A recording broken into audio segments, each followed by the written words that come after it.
Саламатсыздарбы, урматтуу окуучулар. Сабагыбызды улантабыз. Бүгүн 6-чы сабак кыргыз тилинин практикалык грамматикасы боюнча болот.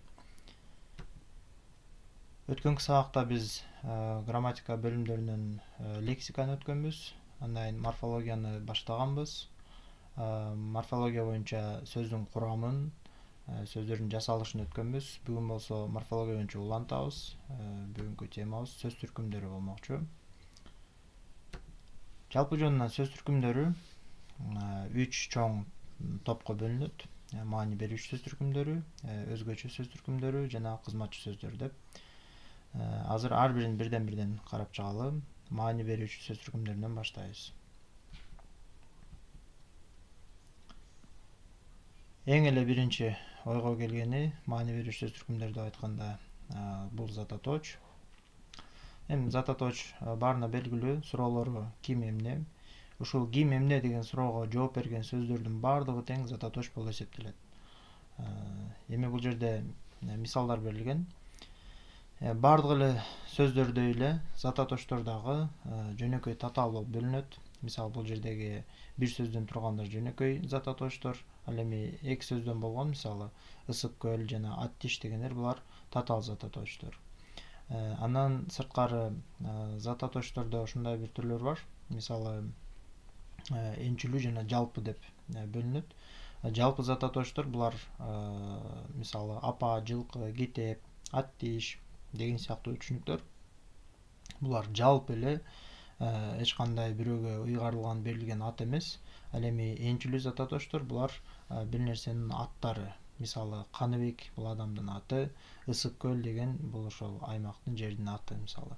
Ошондуктан булар энчилүү зататоч болуп эсептелет.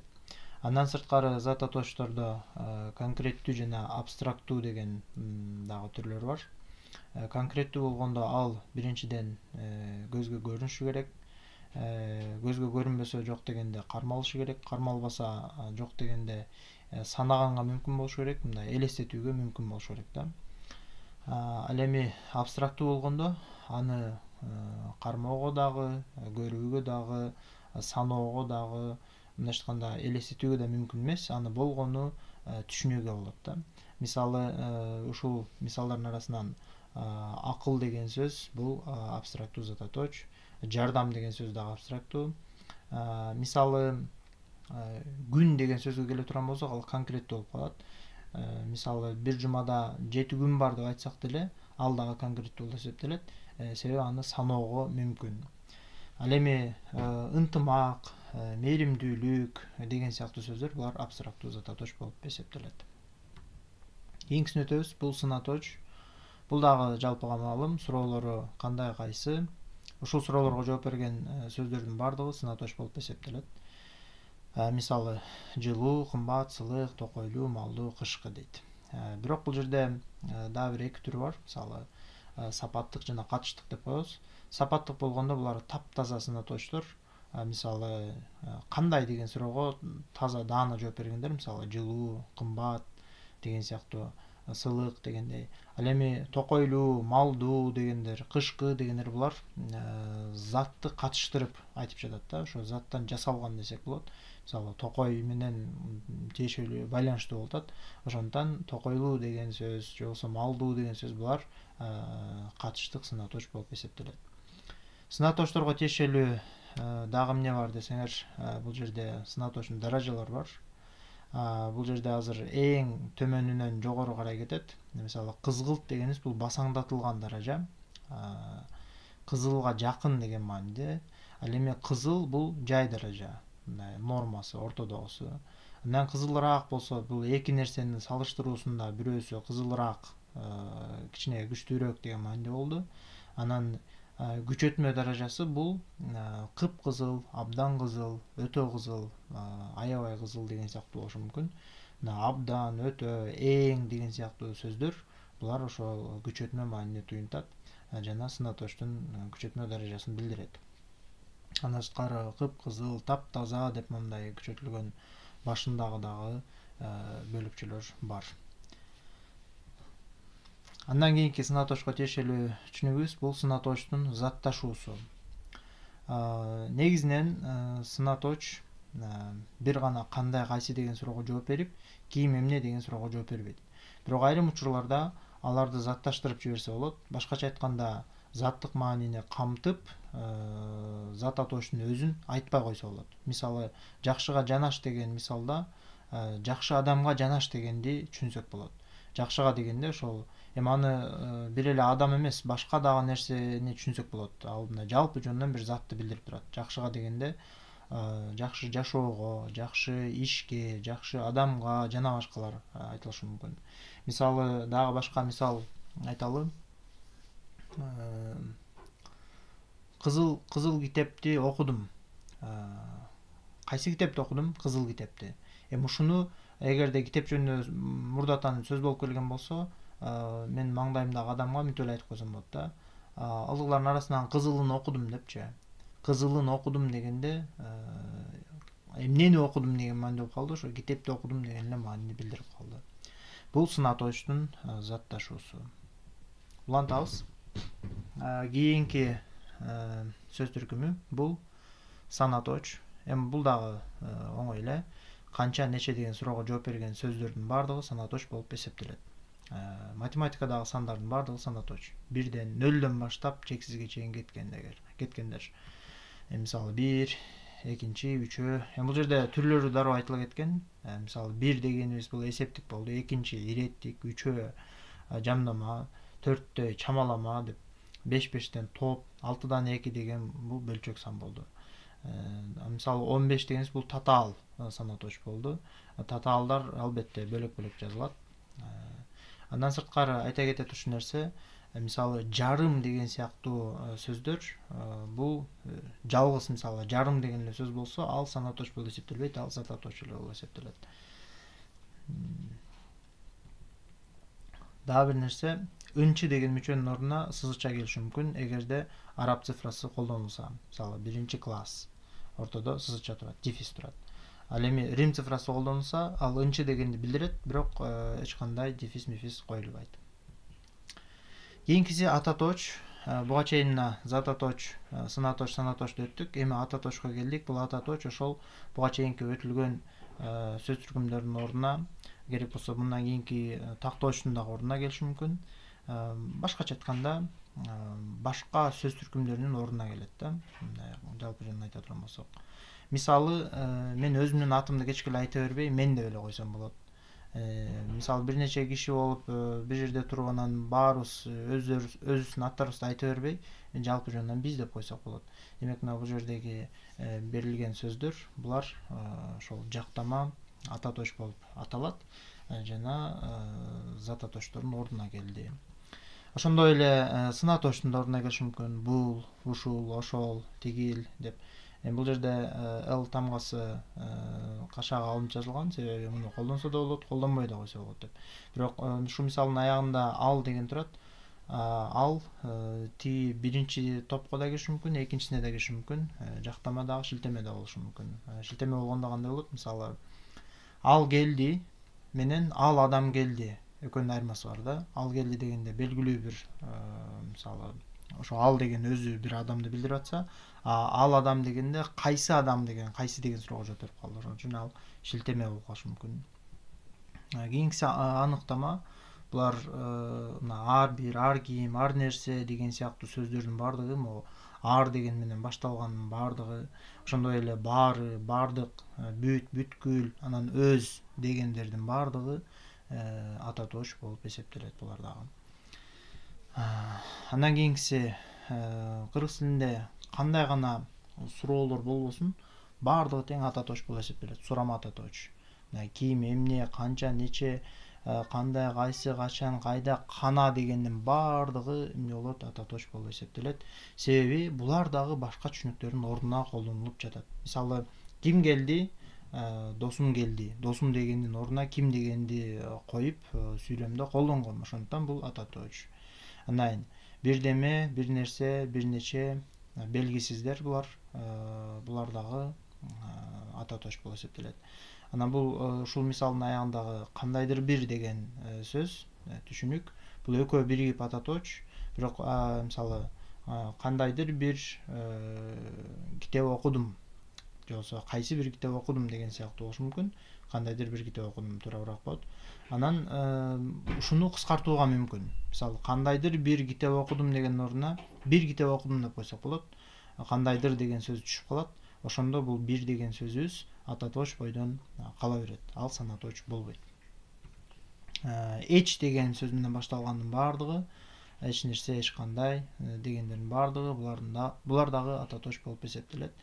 Бул жерде айтат ушул нерсе, эчтеке менен эчтеме чогуу жазылат. Себеби дегенде теке жана теме дегендер мындай өз алдынча мааниге ээ эмес. Албетте теке деген бул жердеги мааниси таптакыр башка.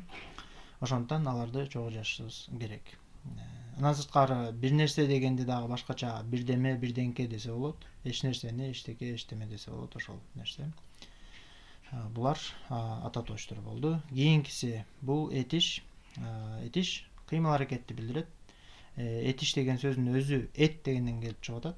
Эт деген кыл деген мааниде. Мисалы жанагы орус тилиндеги сөздөр менен көбүнчө ушул эт дегенди колдонушат.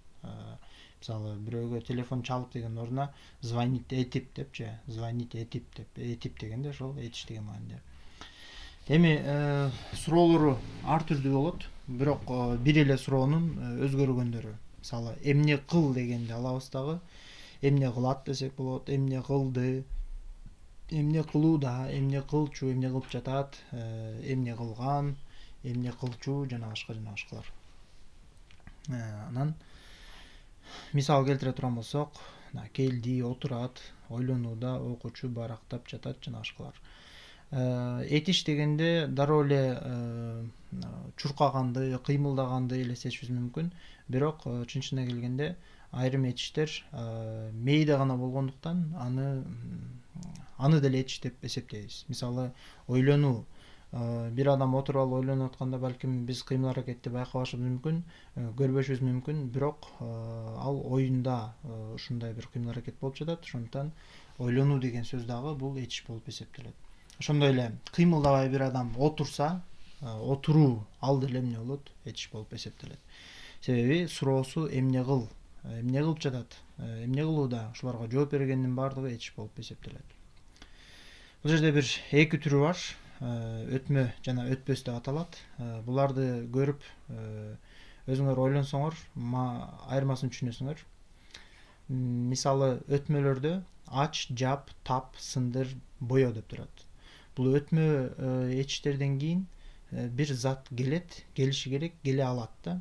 Мисалы ач, эмнени ачуу, эшикти ачуу, эмнени жабуу, эшикти жабуу, эмнени табуу, жоготкон нерсемди табуу, бир нерсени сындыруу, дубалды боёо, баардыгы бир затка байланыштуу болуп атат. Ошон үчүн муну өтмө деп атайбыз. Ал эми өтпөстөр булар эч нерсеге таасир этпейт, эч нерсе менен чогуу колдонбойт. Мисалы келди, ким келди? Ал келди, болду. Ал бир нерсени келди деп айта албайбыз да. Же жөн эле чыкты, бир нерсени чыкты дей албайбыз. Жөнөдү, жашады, уктады жана башкалар. Менин оюмча түшүндүңөр деп ойлойм. Андан кийин этиште маанилүү болгон көп нерсе бар. Этиштин чактары биринчиси. Албетте бардык эле тилдерде болгондой этиштин 3 чагы бар. Мисалы учурчак. Учурчакта мисалы оку деген сөз менен колдонуп көрөлү. Күнүгө окуйт. Күнүгө окуйт дегенде бул азыр окуп жаткан эмес болушу мүмкүн, бирок күнүгө болгондуктан бул дагы учурчак болуп эсептелет. Азыр окуп жатат, бул түшүнүктүү, азыр окууда, бул дагы учурчак. Демек учурчактын ушундай бир эки түрү болот экен, бирөө азыр болуп жатат, бирөө болсо дайыма болот дегендей. Кийинкиси өткөн чак. Бул жерде дагы бир 4 түрү бар. Окуду, окуган, окуптур, окучу. Аягынан баштай турган болсо, окучу бул адат өткөн чак, дайыма мурда окучу, дайыма кайталанчу. Окуучу менен алмаштырбагыла. Окуучу деген бул адам, ал ким? Ал окуучу. Бул жерде окучу дегенде бир эле созулма эмес, бир эле уу болду. Ал эмне кылчу деген суроого жооп берет. Окуптур бул капыскы, капысынан билинип калды. Көрсө ал окуптур деген мааниде. Окуган менен окуду экөө негизинен жалпы жонунан эле өткөн чакты билдирет. Эми төртөө тең эле өткөн чакты билдирет, бирок окуган дегенде кыймыл аракеттин иши кылып аткарылганы маанилүү да. Эмне кылган ал? Окуган, болду, окусо болду анда дейм да. Ал эми окуду дегенде мына мен көрдүм, мен көзүмчө окуду деген сыяктуу болуп калат да. Ошон үчүн окуду дегенибиз айкын, окуган дегенибиз жалпы болуп эсептелет. Кийинкиси келер чак. Бул эртең окуйт. Эртең окуур эки түрү бар. Айкын жана арсар. Айкын дегенибиз мына мен ишенем, сөз ушундай болот деген мааниде эртең окуйт. 100% ишенип жатам азыр. Анан эртең окуур, ал эми окуур балким деп мына үмүт кылып жаткан дагыбыз. Эми байкаган болсоңор, күнүгө окуйт деп де учур чактагы менен келер чактагы эртең окуйт дегенде окуйт экөө бир эле болуп калды. Жазылышы бирдей, окулушу бирдей. Болгону айырмасы ошол контексттен билинет. Сүйлөмдүн ичинен эгерде ал учур чакка тиешелүү болсо, учур чак болот. Эртеңки күнгө тиешелүү болсо, келер чак болот. Улантабыз. Этичтин ыңгайлары 5 ыңгай бар. Биринчиси баяндагыч ыңгай деп коебуз. Бул баяндагыч ыңгайга баардык чактар кирет. Жогоруда сөз болгон учур, өткөн, келер чактын баардыгы ушул жерге кирет. Окуйт, окууда, окуган. Кийинки ыңгайыбыз бул буйрук. Баардык буйруктар бул ыңгай болуп эсептелет. Мисалы оку, окучу, окугун, окусун. Эми байкаган болсоңор, окучу деген бул жерде буйрук ыңгайда бирөө турат, анан өткөн чакта дагы бирөө турат, окучу деген. Бирок экөөнүн айырмасы бар. Эмне кылчу? Окучу мурда. Ал мурда аябай көп, окучу, ал өткөн чак. Ал эми буйрук, бул буйрук болгондо бул жерде мындай биз сурануу иретинде болот да. Окучу, айланайын окучу, мен сени окуганды көргүм келип атат десе мисалы. Бул жерде буйрук болот. Окугун деп да буйрук берсе болот, окусун деп үчүнчү жака аларга буйрук берсе болот. Алар окушсун деген сыяктуу. Демек, мунун баардыгы буйрук. Булар мында эч кандай чак жок. Бул болгону буйрук. Ошон үчүн бул өзүнчө бир категорияда ыңгай, буйрук ыңгай. Кийинкиси шарт. Бул са деген мүчөнүн жардамы менен жасалат. Анан эгер деген байламта болот негизинен. Ал байламтаны колдонсо да болот, колдонбосо да болот. Эгер ал окуса, мен ага жардам берем, окубаса анда жардам бербейм деген сыяктуу. Эгер сен ушул китепти окусаң, мен сага момундай 100 сом берем. Эгер окубасаң, бербейм эч нерсе деген сыяктуу да, бул жерде ушундай шарт. Кийинкиси каалоо тилек.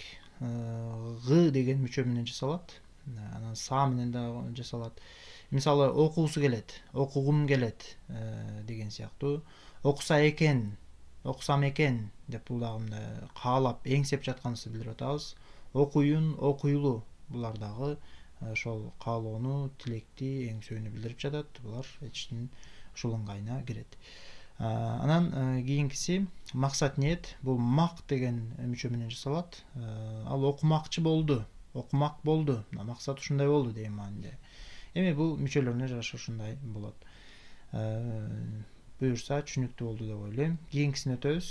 Этичтин ыңгайлары ушу менен бүттү, 5-өө, чактары 3-өө. Кийинкиси этичтин мамилелери. Мамилелер дегенде бул жерде этичтин өзүндөгү, ар бир этичтин өзүндөгү ичиндеги бир өзгөрүүлөр да. Башкача айтканда, бир кошумча маанини билдирген мүчөлөрдүн уланышына. Негизгиси бул мындай, эч кандай негизги, эң баштапкы формасы этичтин эч кандай ушундай кошумча мүчө уланган эмес. Мисалы, бул мисалдарды көрүңөр. Анан кош мамиле бар. Негизги мамиле баштапкысы дедик. Кош мамилеге болсо ыш деген мүчө уланат. Мисалы, мен бир нерсени жасай албайтам. Анан бирөөнөн жардам сурайм да. Кел экөөбүз кошо иштейиличи. Кош. Могу жасашып койчу. Же болбосо могуну сындыра албайтам, сындырышып койчу. Же болбосо эшикти жаба албайтам, жабышып койчу десе болот да. Бирок баардыгына эле улана бере албайт. Мисалы, оку. Мен ушуну окуй албайтам, окушуп койчу десек бир аз болбой калышы мүмкүн. Себеби ар бир адам өзү окуйт да. Демек, этичтин маанисине жараша. Же болбосо мисалы, мен чуркай албайтам, кел чуркашып койчу дей албайт да. Себеби адам өзү чуркашы керек. Бирөө ал үчүн чуркап бере албайт дегендей. Кийинки мамилебиз бул өздүк. Ын деген мүчө уланат. Мына жаса, жасаш, анан жасан. Ал өзүн эмне кылды? Жасады, ошондо жасанды.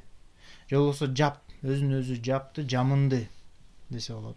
Бирок мисалы окунду, чурканды деп айта албайбыз. Ошон үчүн бул өздүк дагы баардык эле этичтер менен колдонула бербейт. Кийинкиси туюк мамиле ыл деген мүчөнүн жардамы менен жасалат. Окулду, жасалды, сындырылды, жабылды деген сыяктуу. Бул өзүнөн өзү ушинтип болуп калды деген мааниде. Анан аркылуу мен өзүм окубайм, бирөөгө окутам. Мен өзүм жасабайм, бирөөгө жасатам, чуркатам, сындыртам, жаптыртам, же жаптырам десе да болот. Демек ушул аркылуу мамиле. Айрым учурда жаңы эле мен өзүм айтып кеткендей, жаптырт деп дагы айтышыбыз мүмкүн. Бирок жаптыр дегенибиз жетиштүү. Жаптырт болгондо мүчөлөр кабатталган болуп калат. Андан кийин эчтин өзгөчө формалары бар. Алардан үчөө. Биринчиси чакчылдар. Окуп, окуй, мына ып, мисалы жөн эле ый болгон болушу мүмкүн, ганы болгон болушу мүмкүн. Мисалы ушундай мүчөлөр аркылуу жасалат. Булар кошумча кыймыл аракеттер. Мисалы дейли, мен мектепке баратам. Эмне үчүн мектепке баратам? Окуганы баратам. Окуганы дегенибиз бул эмне болот? Чакчыл болот. Же болбосо мисалы ал жерде максатты билдирген чакчыл болду. Же болбосо мисалы мен үйгө баратам. Кантип баратам? Ырдап баратам. Ырдап баратам десе, негизгиси баратасың. Сен ошо баратканың, басып баратканың маанилүү, бирок кошумча бир кыймыл аракетти жасай баратасың, ал ырдап баратасың. Демек, ырдап дегенибиз чакчыл болду. Кошумча кыймыл аракет. Атоочтуктар булар сын атооч сыяктуу. Булар кандай, кайсы деген сыяктуу суроого жооп берет. Мисалы, бул кандай бала? Бул окуган бала. А булчу? Бул окуур бала. А тигичи? Ал окубас бала. А булчу? Ал окуучу бала, окуй элек бала, окуудай бала, окуучудай жана башкалар. Булар атоочтуктар болуп эсептелет. Бардык этичтер менен колдонсо болот. Анан кыймыл атоочтор дагы бул мындай зат атооч сыяктуу, эмне деген сыяктуу суроого жооп берет. Эмне маанилүү? Окуу маанилүү.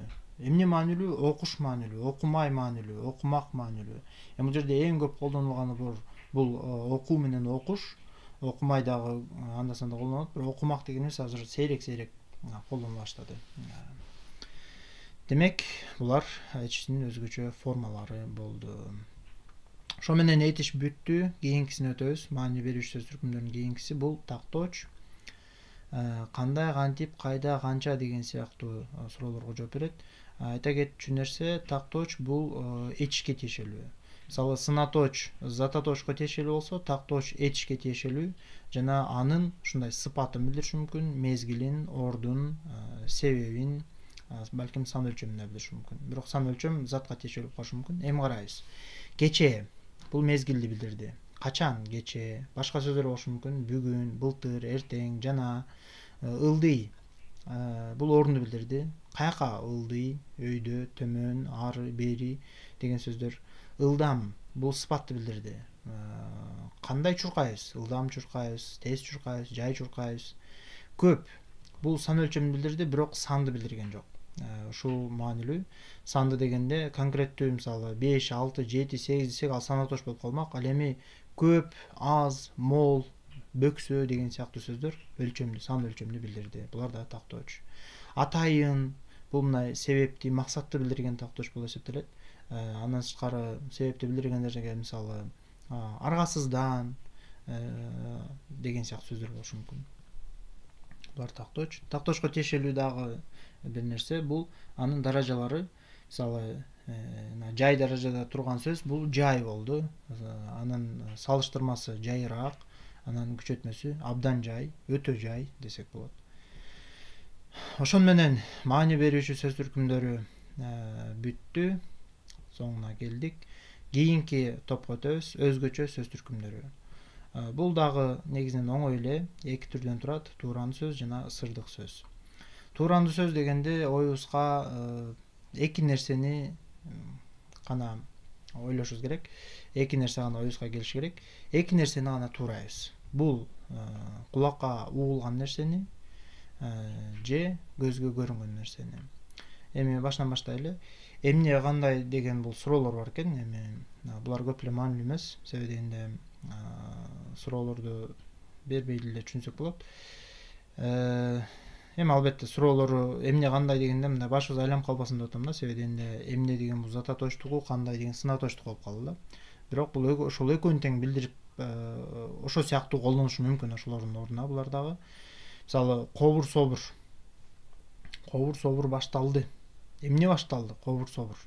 Бул чын-чынына келгенде мына зататоч эле болуп атат. Бирок бул туурамдуу сөз болуп эсептелет да негизинен. Зататочтой көрүнгөнү сезилгени менен чыйт, чычкандын чыйтылдаганы. Айтмакчы, ушул туурамдуу сөздөрдөн эчтер көп жасалат. Мисалы кобур собурдан кобура деген чыгат. Кана кобура. Кобура десе сүйлө деген мааниде. Чыйтылдады, даңдүң этти десе болот. Шатырады десе болот. Мисалы даңдүң, шатыр жана башка. Булар кулакка угулган үчүн муну табыш туурамдуу сөз деп коебуз. Табыш деген сөздүн мааниси бул жерде дабыш негизинен. Кийинкиси элес, бул көзгө көрүнгөнү. Мына жарык жалт жулт этти, жарк журк этти, серең басып келатат. Бөксөң аксаң деген сыяктуу да эми ушундайлар. Ушу менен бул бүттү. Экинчиси сырдык сөздөр. Өзгөчө сөз түркүмдөрүнүн экинчи бөлүгү сырдык сөздөр. Сырдык сөздөр 3 бөлүктөн турат. Биринчиси ички сезимдер. Булар адам кандайдыр бир кырдаалга дуушар болгондо, мисалы бир жерин оорутуп алды дейли, же чарчады дейли, же жыргады дейли тескерисинче, ошондо кандайдыр бир үндөрдү чыгарышы мүмкүн. Ошонус ички сезимдерди билдирген сырдык сөздөр. Мисалы тс, же пай деген болушу мүмкүн. Андан сырткары айванатка карата дагы айрым сөздөрдү колдонобуз. Мисалы койго кош дейбиз, уйга өш, чиге чу жана башкалар. Булар дагы сырдык сөз болуп эсептелет. Бул экинчи тобу сырдык сөздүн. Анан үчүнчүсү бул кадимки эле сөздөр, жашоодогу колдонулган, турмуш тиричиликте колдонулган сөздөр. Учурашууда, коштошууда, ыраазычылык билдирүүдө колдонулган сөздөр.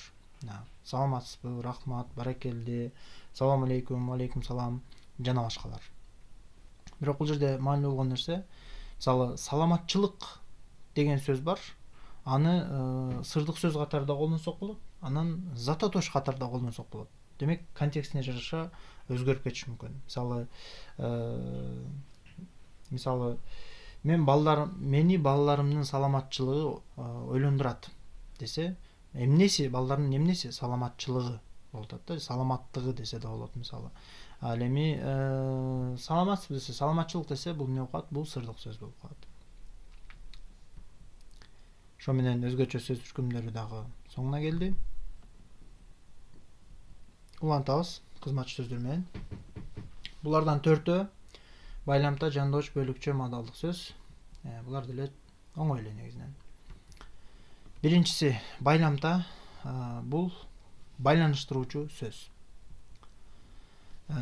Сөздөрдү байланыштырышы мүмкүн. Мисалы жана, же, менен, да, ары дейт. Мисалы эмне дейли? Сен жана мен. Же болбосо Айбек жана Нурбек. Айбек же Нурбек, Айбек менен Нурбек, Айбек да Нурбек да. Же болбосо ал ары сулуу, ары акылдуу, ары деген ошо да деген эле мааниде бул сөздөрдү, бир өңчөй мүчөлөрдү байланыштырат. Ал эми кийинки тобу түрү сүйлөмдөр ортосунда колдонулат дагы, сүйлөмдөрдү байланыштырат. Бүгүн суук, анткени кар жаады. Же болбосо кар жаады, ошондуктан суук. Бирок карама каршы канча ошончо деген дагы бул байламта болуп эсептелет. Бул экөө чогуу колдонулат дагы, анан экөө биригип бир байламта болот. Мисалы сен канчалык көп иштесең, ошончолук үзүрүн көрөсүң деген сыяктуу. Мына ушул сөздөр булар байламта болуп эсептелет. Булар өз алдынча эч кандай суроого жооп бербейт, суроолор болбойт. Булар кызматчы сөздөр. Булар кызматка кагылат. Ал эми жандоочтор эмне айырмасы бар байламтадан? Жандооч сөздөрдү байланыштырбайт, бирок жалгыз бир сөзгө жардамчы болот. Бул кошумча маанини берет. Мисалы менен, жөнүндө, чейин, мурун, баштап деген сыяктуу сөздөр болушу мүмкүн. Мисалга карайлы. Сен менен жүргөндө мен өзүмдү жакшы сезем. Же болбосо биз бул жөнүндө сүйлөшпөй эле коелучу. Эми жаяга чейин бардыгы жайга чейин мен ушул ишти бүтүрүшүм керек, же болбосо бүгүндөн баштап мен абдан жакшы окуйм деген сыяктуу. Мына бул жердеги сен, бул, жайга, бүгүндөн деген сөздөр менен колдонулган сөздөр менен, жөнүндө, чейин, баштап дегендер эмне болду? Жандооч болду. Бирок дагы бир айтат ушул нерсе. Мисалы, бул жандоочтор дагы өз алдынча суроого жооп бербейт, бирок тескерисинче булар суроо менен кошо берилет. Жөн эле ким деп койбойбуз, ким менен. Ким менен жүргөндө, сен менен жүргөндө, эмне жөнүндө, бул жөнүндө карагыла. Ким, эмне, качан деген сөздөргө кошо кирип кетти да, суроо менен кошо берилди. Ошол жандоочтордун ушундай бир өзгөчөлүгү бар. Бир нерсени байкадыңарбы билбейм, бирок жандоочтор айрым сөздөр, мисалы бул жерде байламталарда дагы менен деген сөз турат, анан жандоочтордо дагы менен деген сөз турат. Демек, ушул бир эле сөз эки башка мааниде колдонулушу мүмкүн экен. Бул дагы контекстке жараша. Жандооч жана башка сөз түркүмдөрү. Карайлы. Бычак менен кашык керек. Эмнелер керек? Бычак менен кашык керек. Бул жерде менен деген байламта болду. Себебинде менен дегендин ордуна сен жөн эле үтүр деле коюп койсоң болмок. Үтүр коюп койсок деле бирөөнчө мүчө окумак. Мисалы, бычак, кашык керек деп. Ал эми кийинки мисалда бычак менен кесиш керек. Эмне менен кесиш керек? Бычак менен. Демек, мен суроо менен кошо берип атам да. Эмне менен кесиш керек? Бычак менен. Демек, бул жандооч болду. Ошондой эле кийинкиси. Кийин жашоо башкача болот. Качан? Кийин өз алдынча суроого жооп берди. Демек, бул жандооч эмес, бул тактооч. Качан? Мезгилди билдирди. Ал эми сабактан кийин той ойнойбуз. Эмнеден кийин? Сабактан кийин. Бул жандооч сөзүндө эмнеден кийин деп бул сабак деген сөзгө жардамчы болуп атат, аны жандап турат, анан суроо менен кошо берилип атат. Жаңы сүрөт тартып койдум. Эмне кылдым? Тартып койдум. Тартуу бул жерде кыймыл аракет болду. Ал эми кийинкисинде бүгүнтөн тартып жакшы окуйм. Качантан тартып? Бүгүнтөн. Демек, бул жердеги тартып дегенибиз баштап деген сыяктуу эле жандооч болуп эсептелди. Менин оюмча, силерге булар түшүнүктүү болду. Кийинки кызматчы сөздөр, булар бөлүкчүлөр. Булар эми өтө майда, өз алдынча такыр колдонулбаган сөздөр да. Мисалы, гана, го, өтө, эң деген сыяктуулар. Мисалы, сыртта кар жаабаса дагы жылуу кийин деп бул жерде бөлүкчө болду мисалы. Бирок ушул эле дагы тактооч болуп калышы мүмкүн. Дагы турчу эң келип жатат. Дагы дегенде мындай. Дагы берчи, канча дагы деген сыяктуу. Дагы деген айтмакчы байламта да болуп калышы мүмкүн. Мисалы, ал дагы, сен дагы, тиги дагы баарыңар тең келди деген сыяктуу. Ал дагы, сен дагы, бирок кайталанышы керек, анын ар биринде үтүр болот.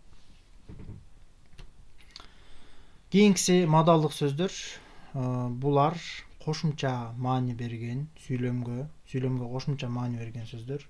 Булар эч кандай кызмат аткарбайт. Буларды айтпай деле койсо болот. Айтса бирок тагыраак болот, жакшыраак болот дегендей.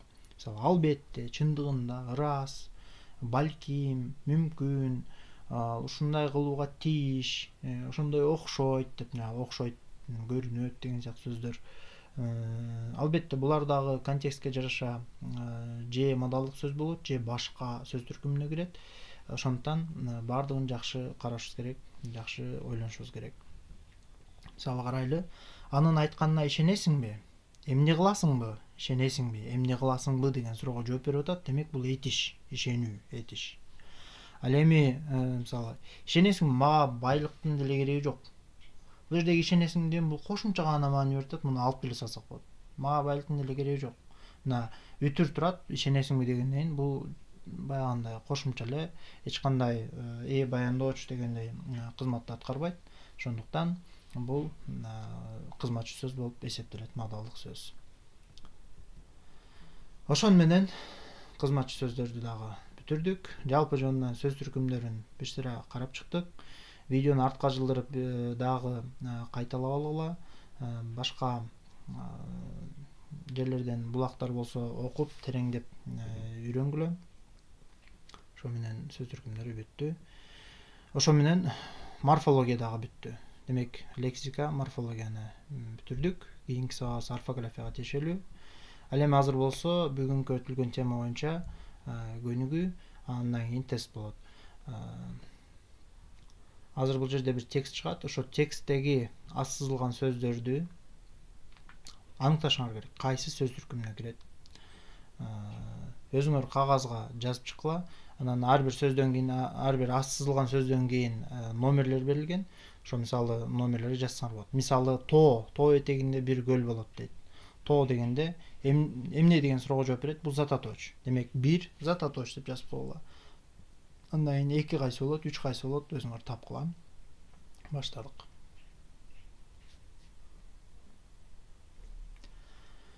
Калган видеону токтотуп таап көргүлө дагы. Кийинки бети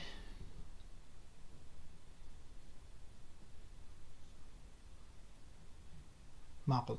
Муну да токтотуп шашпай айына чыккыла.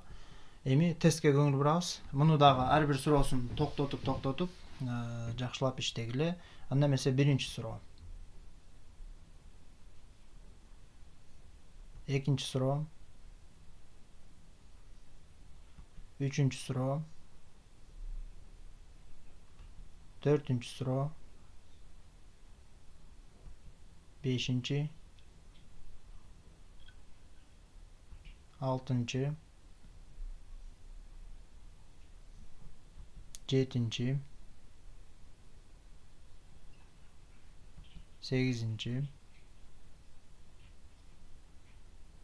Тогузунчу. 10-нчу. 11-нчи. 12-нчи. Ушун менен соңуна келдик. Көрүшкөнчө сак саламатта болгула. Жакшы тургула.